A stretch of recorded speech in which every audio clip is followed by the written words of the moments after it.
Kam qenë në emigrim 4 vjet. Lash pastaj se e pash si ishte zgjedhje e dur, u përgushtova qershia. Kam arritur që janë në prodhim, janë 800 raj afërsisht. Kjo është qershia autoktone e Godoleshit. Çdo raj e ka nga 200 kg. Kapaciteti që është gjithë si fshat, mund të arrijë 700 ton. 2005-2009 kam qenë në emigrim 4 vjet. Edhe emigrimin e lash pastaj se e pash si ishte zgjedhje e dur. Edhe u përgushtova qershia. Vendosa me u largu nga emigrimi, kam qenë në Greqi me emigrim. Vendosa me u larguar se punëtor do ngelet gjithë jetën. Kjo arsye është më shumë edhe di që jam në vendin tim me familjen time dhe punojmë së bashku me bashkëshortën dhe kalamajt. Kjo është arsye. Edhe të ardhurët janë shumë të mira. Ne kemi filluar me 100 raj. Pastaj duke shtuar nga vitin vit, kam arritur që janë në prodhim, janë 800 raj afërsisht, ndërsa që janë shtuar nga të vogla deri të mëdha janë ke 1500 diku të tillë. Dhe nga vitin vit mundohemi që me shtuar sa më shumë. Jemi në zonën Godolesh të Elbasanit.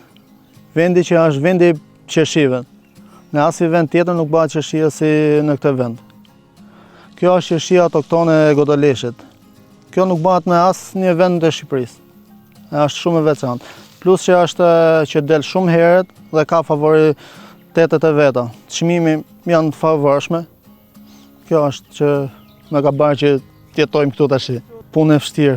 Punë pa lodhje nuk ka, po ne fillojmë në fillim të majit si punë, edhe deri në fillim të korrikut kemi qershim. Edhe punë e vështirë dihet që është punë e lodhshme, po prap është e kënaqshme. Kemi disa punëtorë sezonal, me fjalë nga 7, 8, 5 duke parë qershin duke u bërë, se ajo është gjëja kryesore që duke e parë është pjekur apo jo. Edhe i shtojmë punëtorët nga dita ditës. Kjo lloj raje, siç është kjo autoktone ka 150 deri në 300 kg. Sidomos është dora e parë, si i themi, kjo është që është në përfundim, ato shkojnë ke 200, çdo raj e ka nga 200 kg. Dhe prandaj jemi të kënaqur nga kjo pjesa. Gjatë gjithë sezonit kapaciteti që është gjithë si fshat mund të arrijë 700 ton. Edhe kalon 700 ton qershi. 100% nga banorët merren me prodhimin e qershisë. Është pika që është për ngrumbullimet që janë furgona, është qendra e fshatit që vini marrin.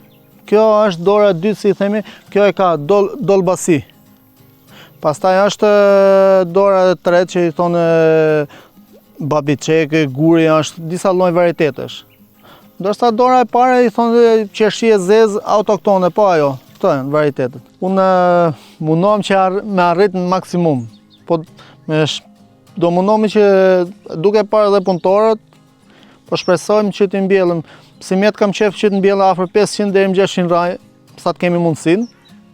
Dhe çdo vit mundohemi me i shtuar sa më mirë, se s'ke çdo jashtëtetit. Të rinjtë e kanë menin me u larguar, nuk e kanë menin të ke puna të punojnë këtu në Shqipëri.